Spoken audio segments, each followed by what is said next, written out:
ni umusore ukunzwe n'abatari bake hano mu Rwanda ndetse no hanze yarwo kubera ibigwi n'amateka afite muri sinema nyarwanda. Uyu musore ubuzima abayemo ari gukina filime butandukanye kure n'ubuzima abamo bwa buri munsi. Muri filime akunze kubera ibigwara abamukunda kuko apanga gahunda ariko nyuma bikarangira zimunaniye. Yahisemo gukina ari umukozi wo mu rugo kuva kuri season ya mbere kugeza na n'ubu aracyari umukozi wo mu rugo. Ahari wenda kuva mvuze umukozi wo mu rugo wahise umenya uwo tugiye kuganiraho. Ese wowe uri kureba Bamenya series ukunda monde? Biju, Kanimba, Soleil, Ketchup, umuryango wo kwa Toma. Abo bose sura birengagiza ugakunda umuryango wo kwa Tukuwota n'incerekeze. Bamenya se we waba ari gukunda kurusha abandi? Ahangaha avuze ngo Bamenya ntumukunda wasa nayo iyi filime n'ubundi utayikunda.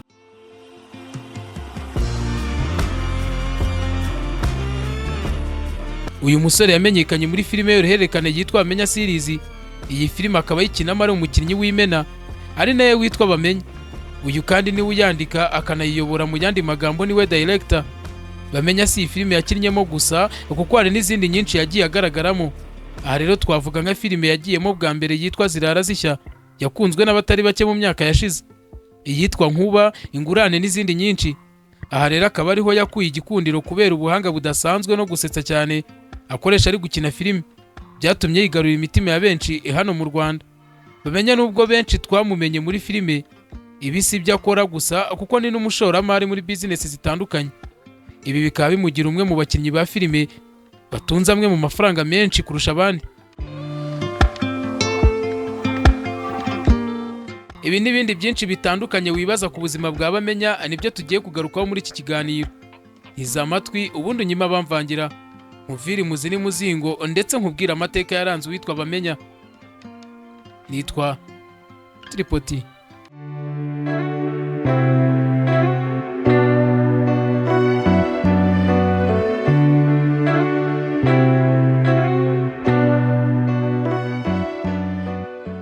Uyu musore yavukiye mu muryango wa Kiliziya Gatolika anabatirizwamo muri iryo dini yitwa Benimana Patrick, ariko nyuma aza guhindura idini yerekeza muri Isilamu ahindurirwa amazina yitwa Benimana Ramadan.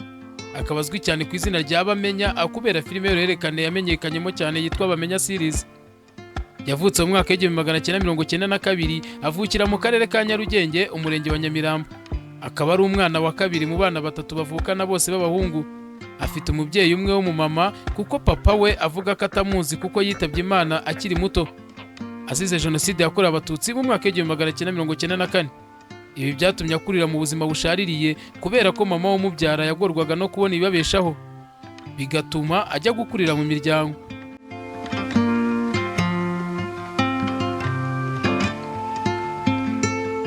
Avuga ko iyi miryango itigeze imubanira neza, bamukoreshaga imirimo ivunanye cyane. Yajyaga kwiga avomya amajerekani 10 y'amazi, agakora n'imirimo yo mu rugo yose. Avuga ko yigeze gukubitwa inkoni nyinshi bimutera kujya kurara mu irimbi. Ibi rero byamuteye imbaraga zo gukura yifuza gutera imbere uko byagenda kose.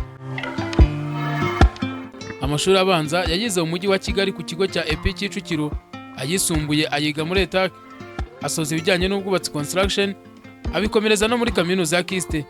Bamenya yakuze afite inzozi zo kuba umukinnyi wa filime ukomeye, bikaba byaraje no kumukundira atangira gukina filime akiri umwana muto cyane yiga mu mwaka wa 5 w'amashuri abanza. Yatangiye akina ikinamico abikora neza, abantu bakunda uburyo akinamo babona ko afite impano. Aza no kugenda atsindira ibihembo birimo amafaranga yahawe nk'umukinnyi mwiza wakinaga muri iyo kinamico. Yari ikinamico ifite insanganyamatsiko yo kurwanya ruswa n'akarengane, biza kumuhesha amahirwe yo guhura n'umukinnyi wa filime uzwi nka Samusure. Aha niho yinjiye muri filime yakunzwe cyane yitwa Zirara Zishya. Yakinagamo abakinnyi bakomeye cyane muri sinema nyarwanda. Aha twavugamo nka Sekaganda, Samusure, Kanyombya, Anzovu n'abandi benshi. Iyi filime ikaba ariyo yamufunguriye inzira y'urugendo rwe rwa sinema uko yaje no kwerekeza no mu yindi filime yitwa Kigali si Kigoma, nayo yakunzwe n'abatari bake. Aza no gukomereza mu zindi filime zitandukanye. Aha twavuga Nkuba, Ingurane y'ubusugi, Ekaterine, City Maid, Seburikoko n'izindi.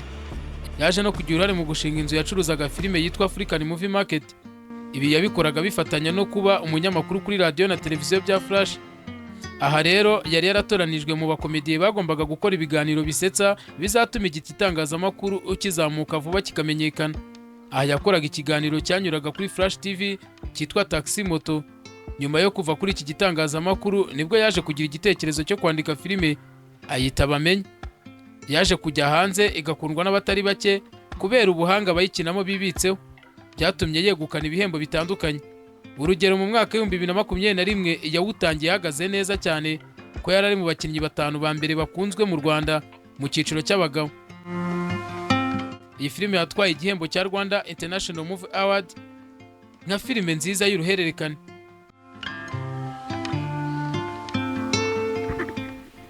Uyu musore akunze kugarukaho cyane mu bitangazamakuru no ku mbuga nkoranyambaga, abazwa ku byerekeranye no gushaka umugore. Mu mwaka wa 2020 yatangaje ko agiye gushaka umugore, ariko avuga ko ategereje ko muri asoza amashuri. Yaje kuyarangiza abantu bategereza ubukwe bwe baraheba. Yongeye kubazwa iki kibazo avuga ko nubwo ateganya gukora ubukwe ariko atarahitamo uwo bazabana, ngo baba bahari ariko benshi ku buryo atarabona neza uwo bagomba kubana ndetse bakabana akaramata, cyane ko n'abasezerana batandukana. Bamenye uretse gukina filime ashora imari mu kugura no kugurisha amazu n'amamodoka hano mu Rwanda. Si ibi gusa kandi ni umubyinnyi mu itorero ribyina imbyino za Kinyarwanda akanaririmba, akabifatanya no kuvuga amazina y'inka mu bukwe. Ibyo wamenya ku buzima bwa Bamenya ni uko ikintu akunda cyane gitangaje kurusha ibindi, avuga ko akunda urusenda cyane ku buryo iyo arubuze ku meza atabasha kurya. Igitangaje ni uko urusenda Bamenya atari we urwitekera cyangwa ngo rutekerwe iwe, ahubwo rutekerwa iwabo kwa nyina. Impamvu ngo ni ukugira ngo atazibagirwa iwabo cyangwa ngo yibagirwe inshingano agomba kuhakorera.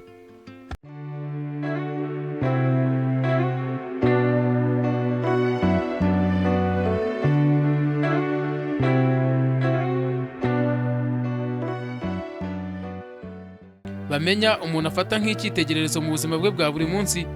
Yavuze ko ari nyakubahwa Perezida wa Repubulika y'u Rwanda Paul Kagame.